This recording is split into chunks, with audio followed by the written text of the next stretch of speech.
अरे मेरे प्यारे स्पेस कैडेट्स, मैं आपका अपना बिल नाई द साइंस गाय आपको एक नए एडवेंचर पे ले जाने आया हूं हमारे सोलर सिस्टम के बाहर। हम एक्सप्लोर करेंगे एक मिस्टीरियस जगह जिसे कहते हैं इंटरस्टेलर मीडियम।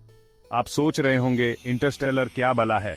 अरे ये वो चीज है जो स्टार्स के बीच में होती है। ये उस कॉस्मिक सूप की तरह है जहां से स्टार्स पैदा होते हैं।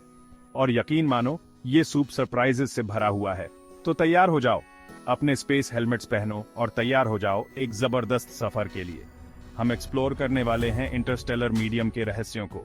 जब हम रात को आसमान देखते हैं तो हम अक्सर ट्विंकलिंग स्टार्स को देखते हैं, लेकिन उनके बीच की जगह कैसी होती है? क्या वो बस खाली वैक्यूम है? बिल्कुल नहीं। यहीं पे इंटरस्टेलर मीडियम आता है।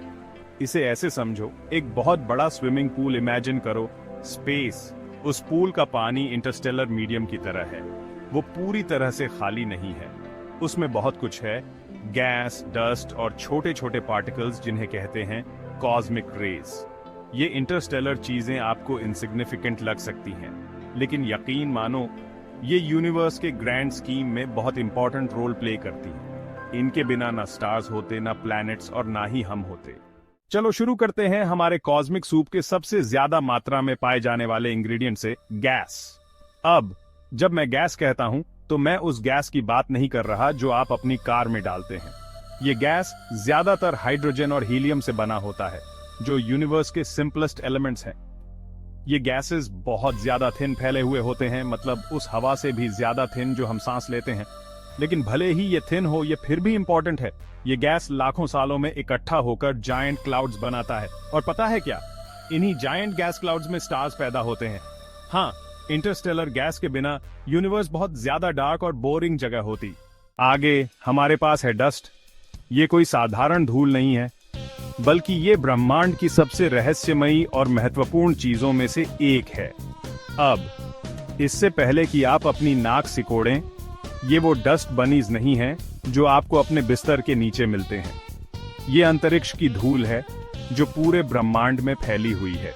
ये डस्ट कार्बन, सिलिकॉन और आयरन जैसे एलिमेंट्स के टाइनी पार्टिकल्स से बना होता है। ये पार्टिकल्स इतने छोटे होते हैं कि इन्हें नेकेड आई से देख पाना मुश्किल है।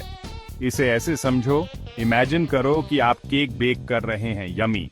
जैसे केक के लिए मैदा जरूरी है, वैसे ही ब्रह्मांड के लिए ये धूल जरूरी है। जो मैदा आप छिड़कते हैं वो इंटरस्टेलर डस्ट की तरह है। ये धूल ब्रह्मांड में हर जगह फैली हुई है और ये बहुत ही महत्वपूर्ण भूमिका निभाती है। ये छोटे छोटे पार्टिकल्स से बना होता है जो इधर उधर तैरते रहते हैं।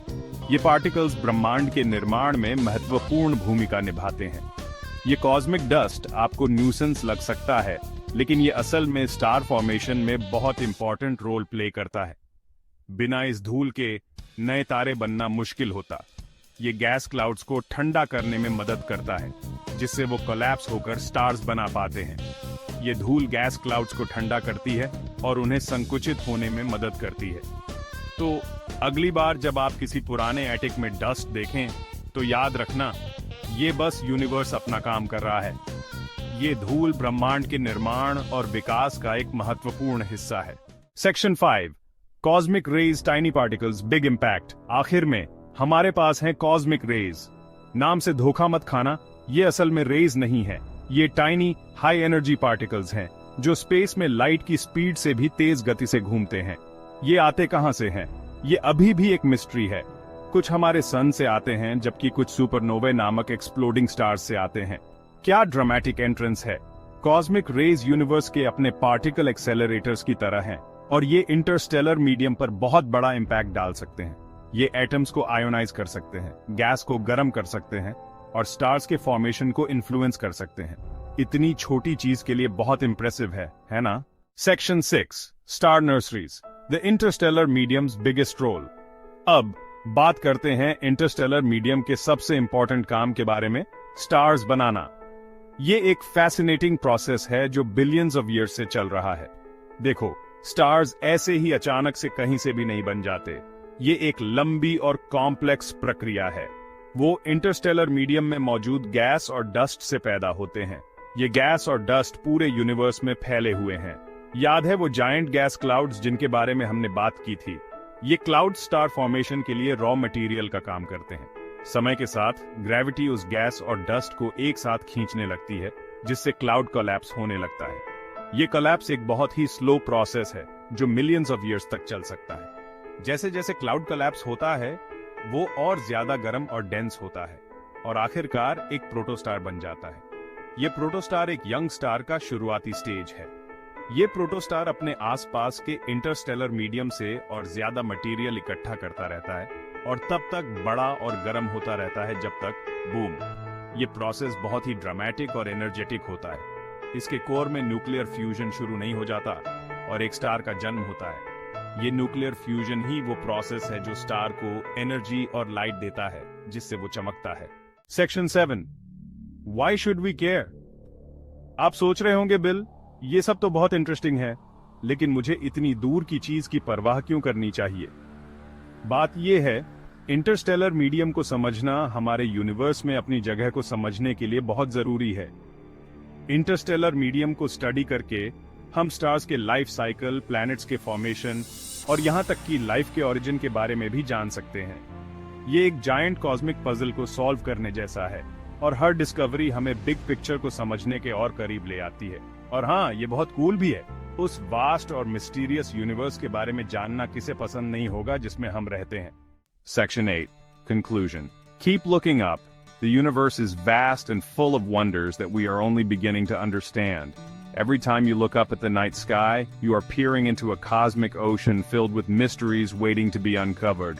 तो लीजिए, मेरे प्यारे स्पेस कैडेट्स, आप सभी के अंदर एक एक्सप्लोरर छुपा हुआ है, जो हमेशा कुछ नया जानने और समझने के लिए उत्सुक रहता है।